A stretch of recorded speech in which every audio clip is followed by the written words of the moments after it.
切り戻したことによってここのブドウしかなくなってしまったので山田さんのワインとか一人で飲まないようにしてるんですよね。自信が持ってるというか、ブドウ信じれるってことなんですかね。そうですね、見れば美味しくなるワイン。どうも、ヒゲ男爵樋口です。この動画ではですね、日本ワインの素晴らしさといいますか、特に北海道のワインが素晴らしいんで、その素晴らしさをですね、作り手さんとお話をさせていただきながら、皆さんにも知っていただきたいなと思っております。僕がですね日本ワインにハマったのはそもそも北海道のワインなんですけど、日本ワインのイベント Life is Wine というイベントで、余市の生産者の方とお会いして、その方のワインを飲んだ時に、日本のワインっていうのは、雨が多いからやっぱ薄いとか言われがちなんだけれども、その繊細な味わいの中にうまみとか出汁感とかが表現できてて、それがすごく京料理に合うと、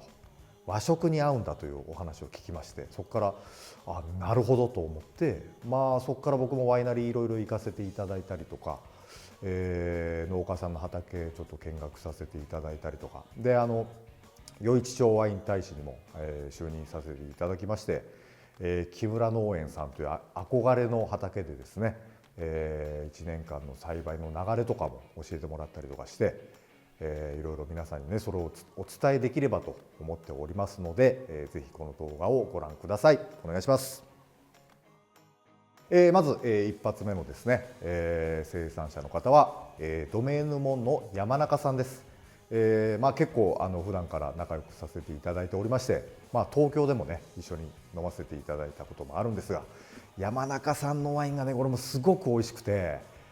ただなかなかねちょっと手に入りづらいのはあるんですが、モンシーというねシードルだったらまだ買えるチャンスはあるんで、ぜひその山中さんとお話をさせていただきたいと思います。けどちょっと本当にあれですよね、さっきも言いましたけどロケかなりやらせてもらってるというか、だからロケ的に言うともう3回、そうですね、一番最初にだから小島よしおと塩志さんという方と一緒に3人で来て、それが初めてのロケですよね。そうですね。でその後この前は去年は辰巳拓郎さんと、来させてもらって、で今日もまたロケで、すいませんいつもとんでもないです。ありがとうございます。これ一発目ということで山中さんにかかってますけどよろしくお願いします。この時期は、今は作業的には何やってるんですか。今だから2月の3月の頭ですけど、3月、そうですね、1月、2月、3月で、出荷作業があるんで、12月に大体、ここに見えてる樽たちを瓶詰めして、で瓶詰めしたものを、1月、2月、3月でラベル貼ったり、ロー付けしたり、あとは酒屋さんに注文取ったり、で、発送までっていうのを昨日ちょうど出荷大体を終わらせたんですけど、それを、1、2、3でやって。大体何本ぐらいなんですか。その例えば今年の出荷量は何本ぐらいだったんですか。大体そうですね、1万2000本ぐらい。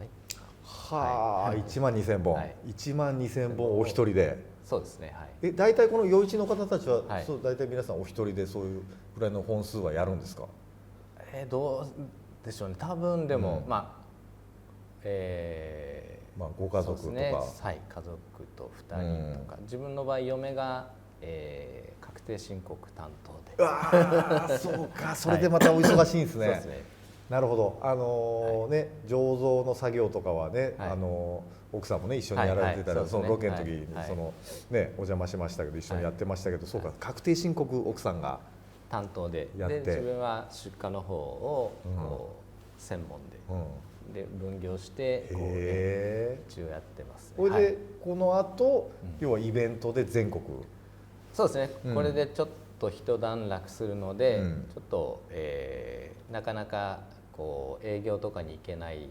ので、春から秋までは。なので冬の雪も降らなくなって3月で結構飛行機もね安定して飛んでくれるので、そういう意味とかもね、イベントなどでこう東京行ったり京都行ったり。じゃあ3月のその3週間ぐらいそうイベントでいろいろ全国。ちなみに今年はどこ行くんですか。今年は、東京、京都、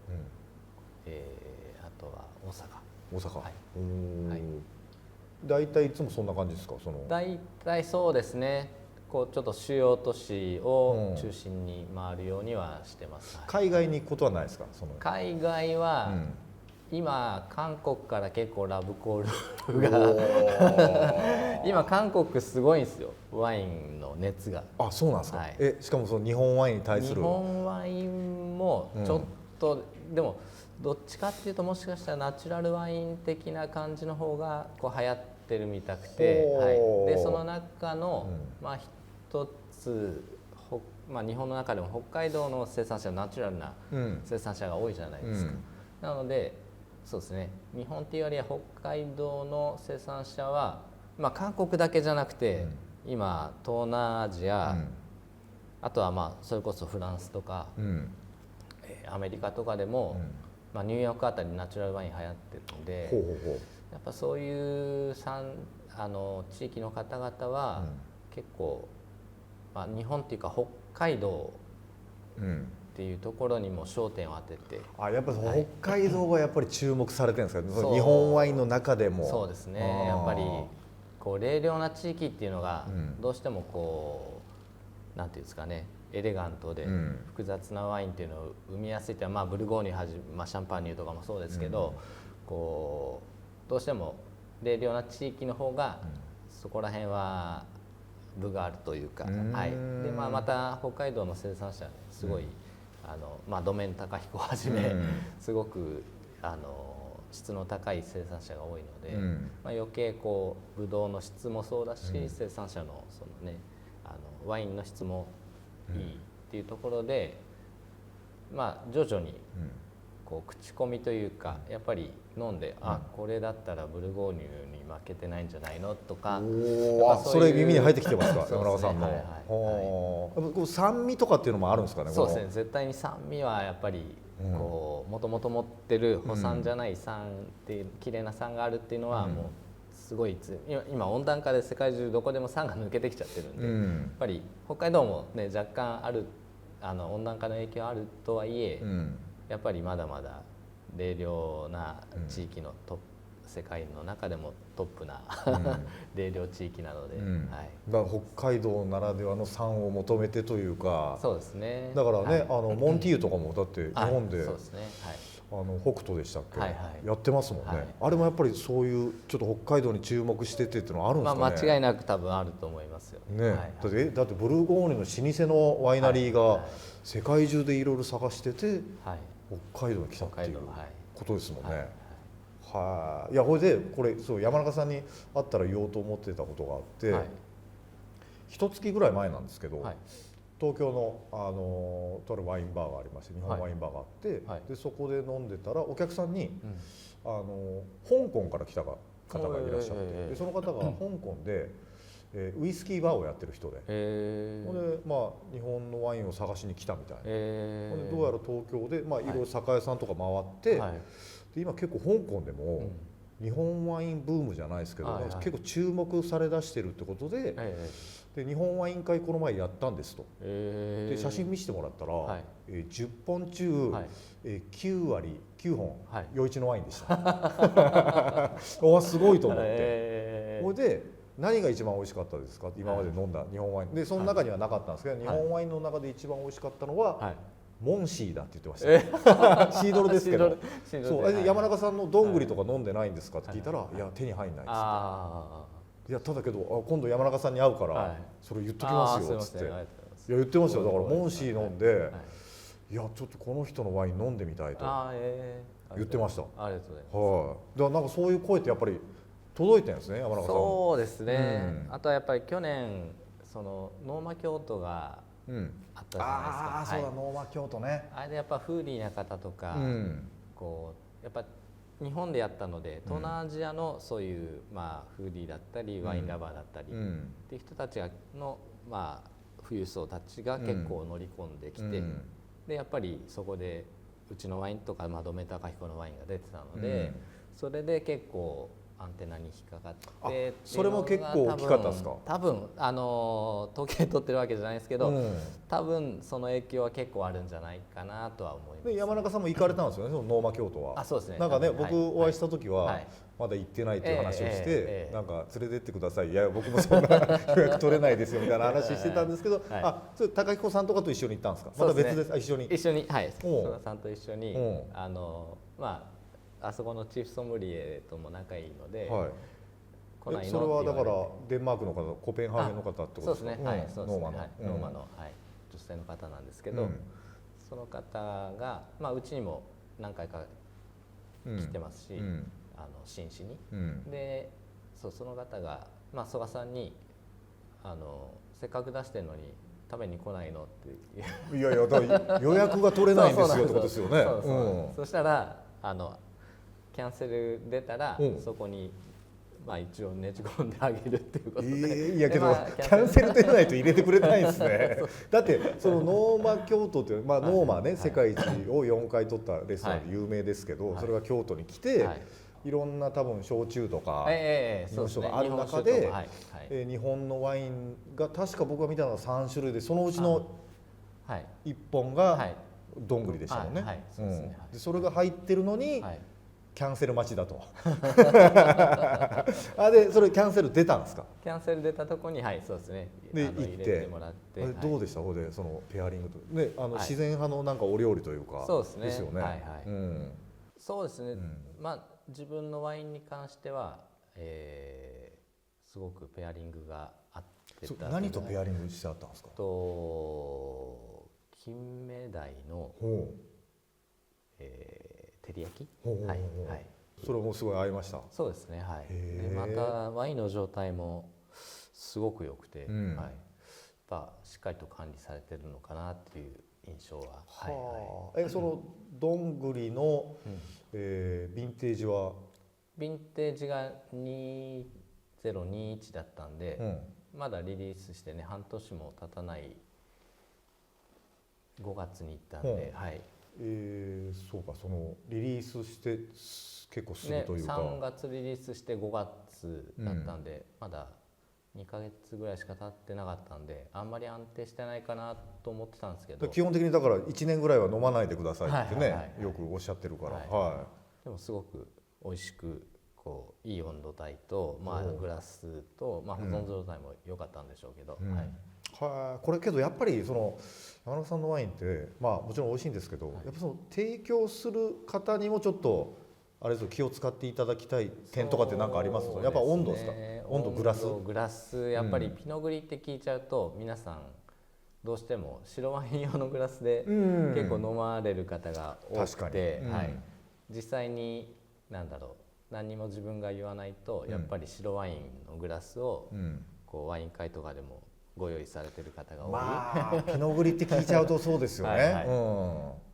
で自分がいる時はね、もちろんブルゴーニュグラスあればそちらでお願いしますって言って変えてもらうんですけど、やっぱりなかなかね、白ワインのグラスだとやっぱ香りが、せっかくうちのどんぐりはこう華やかな香りがするんですけど、それがやっぱり白ワイン用のグラスだとね、ちょっと香らないというか、また提供温度も低めに出される、白ワインっていうカテゴリーでいっちゃうと低く出しちゃうじゃないですか。基本はね、低すぎるとまたちょっと香りが出ないしみたいな、その2つがねこう合わさっちゃうとちょっと本領発揮できないというか、なのでやっぱブルゴーニュグラスで本当に赤ワインの提供温度帯でこう飲んでいただけると、より美味しく飲めるかなとは思ってます。どんぐりの特徴的な香りってあるんですか？毎年この香り出てるみたいな。違います？ヴィンテージによって。ヴィンテージによって多少違うんですけど、やっぱり少し熟成本当に 2,3 年経ってくると、ドメン高彦の七つ森にもあるんですけど、うちのどんぐりも白檀っぽい香りが白檀ね、なんか特徴的だなっていうのは、それは曽我さんもよく、自分のワインにも七つ森にもあるし、うちのもんちゃんのどんぐりにもあるよねってよくはい、もんちゃんのどんぐりって言われるんですねへえ、それ嬉しいですね。そうですね、そう白檀の香り、そうなんですか、テロワールなんですか、余市のね、全貌だから出るのか、全貌だからってことですか。全貌の、有機的な栽培してるブドウで作った全貌だと出るのか、ピノ系の品種が出やすいのか、でもちょっと特徴的だなとは思いますね。これでまたあれですよね、そのちょっと紅茶のニュアンスがあったりとかで、ちょっと蜂蜜っぽい感じがあったりとか、なんかいろんな複雑な、いろんな、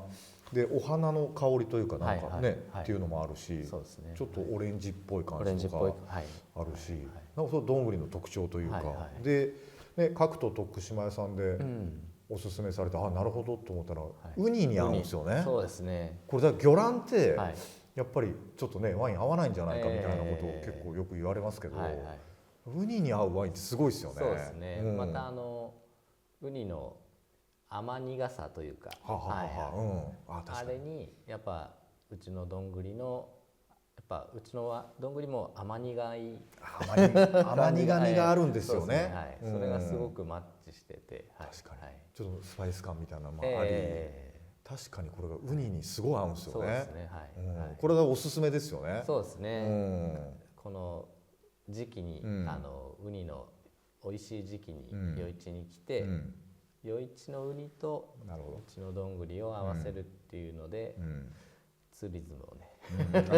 いいですねこれね。あれ、その余市のウニの時期ってどれぐらいですか？5月とか6月ぐらいですか？そうですね。ちょっと自分もすごく詳しく把握してないですけど、夏前ぐらいですかね。そうですね。6月から多分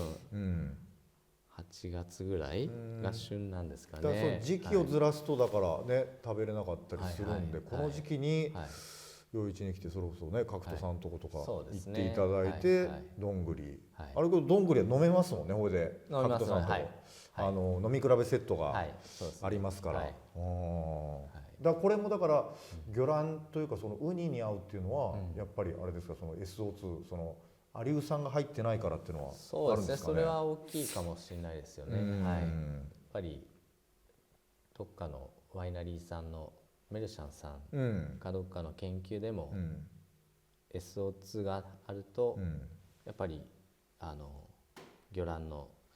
こう反応しちゃって美味しくなくなっちゃう、ちょっとなんか生臭みみたいなのが出ちゃったりみたいな。魚卵じゃなくても要はお魚とか生魚とかでも反応しちゃう可能性あるってことですよね。で山中さんあれなんですよね、 SO2 その酸化防止剤は1回も入れたことないんでしたっけ？1回も入れたことない創業以来。これがすごい。これはだからちょっと僕も把握してないですけど、もしかして余市でも唯一ですか？多少入れる方もいらっしゃいますもんね。入れないっていう方もいらっしゃいますし、9割方絶対多少おまじない程度に入れてる方の方が多いかもしれない。もちろん入れてない方もいらっしゃいますけど、ただ創業以来1回も入れてないっていうのは